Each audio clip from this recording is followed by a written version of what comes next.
Night of his inauguration, the aircraft was on his mind and on his cake. Ah, yes. We have Trump and his airplane.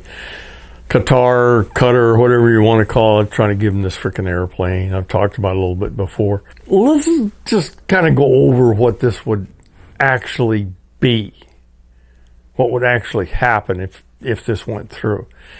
He says, we can get a free airplane. Why would I refuse that? Yeah, watch this. And I could be a stupid person saying, no, we don't want a free, very expensive airplane. But I thought it was a great gesture. I can tell you why you'd refuse it. It's from a country that supports terrorism. I don't care what they've done the last couple of years. They support terrorism. Even Trump was saying that a few years ago.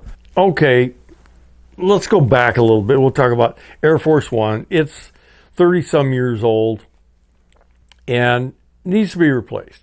Boeing is building a replacement. I think they're building two.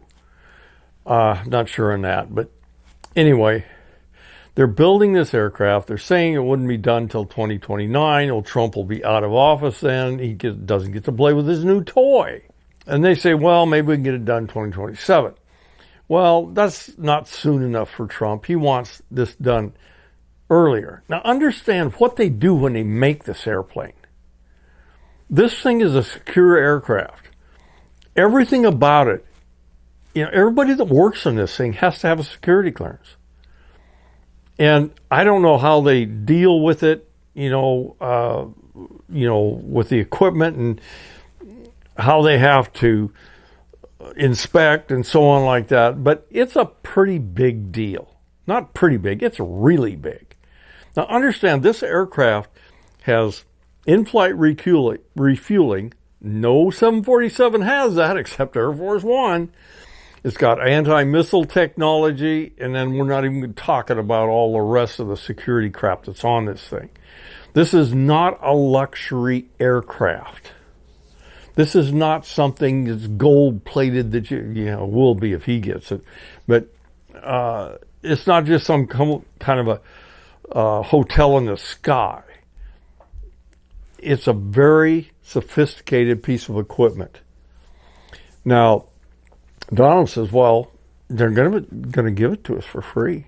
There's varying estimates of how much this thing would cost to bring it up to the standards that they have to have. Having some idea, I was a repairman all my life, having some idea of how repairs work. It's not like making it new. It's very different.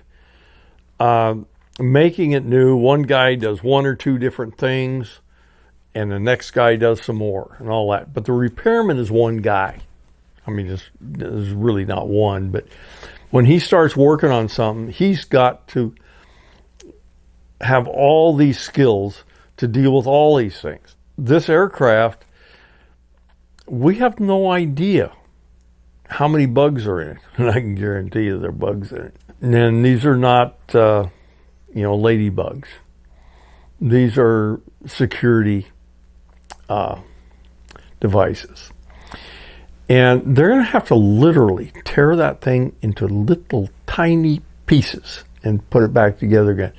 Probably take longer than it would take to build an airplane.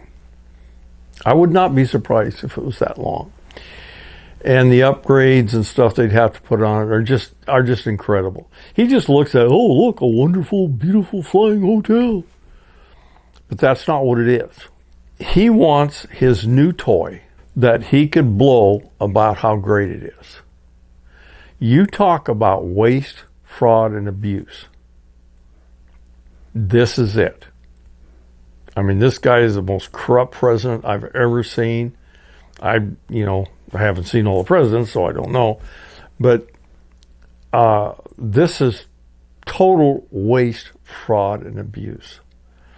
It'll cost more for the American taxpayers to set that aircraft up so that it can be used as it's supposed to be used, than it will cost to buy a new aircraft. So the whole thing is just crazy. he thinks this is just so much fun. He gets to go and play with all these guys. None of these guys are his friends. These people hate us. I don't care what they say. They hate our ass. And you're thinking they're the greatest guys in the world. I'll probably have more to say in this silly thing, but anyway, that's it on this one.